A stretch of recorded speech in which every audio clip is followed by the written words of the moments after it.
Жүк көлігі газ құбырына соғып 2000-нан астам тұрғын үй көгілдір отынсыз қалды. Қыс 2019 республикалық командалық штабтық оқу-жаттығудың шартты сценарийі осылай басталды.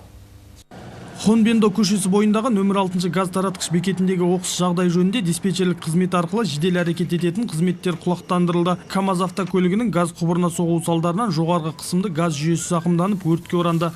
Қоғамдық тәртіпті сақтау тобы оқиға орнын қоршауға алып, төтенше жағдай аймағында автокөлік қозғалысы реттелді. Ал өртке қарсы қызмет қызыл жалынды дер кезінде сөндіріп, құтқарушылар зардап шеккен жүргізушіні төтенше жағдай аймағынан алып шығып, медицина қызметкерлеріне тапсырды. Қазтрансгаз аймақтың газ құбырының реттегішін магистралінің бойындағы алдын алу, төтенше жағдайдың қыс мезгілінде алдын алу жағдайындағы жұмыстардың дайындығы тексерілуде.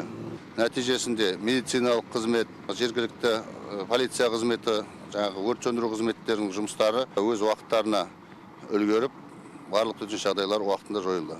Мұнан соң авариялық техникалық команда жоғарғы қысымды газ жүйесін қалпына келтіру жұмыстарын жүргізді. Нәтижесінде қала тұрғындары уақытылы газбен қамтамасыз етілді. Жалпы бұл шараға авариялық құтқару құрылымдарынан 19 техника мен 96 адам жұмылдырылған. Бәрі ойдағыдай өздерінің қызметтерін көрсете білді.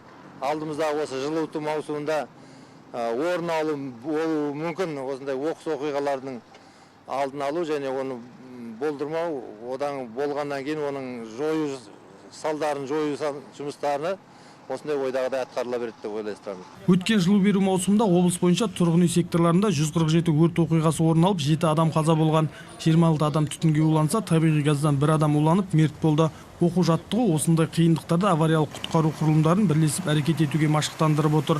Асқар Тәжиев, Сырым Өтеген, Тосқан Сәтбай, Қызылорда телеарнасы.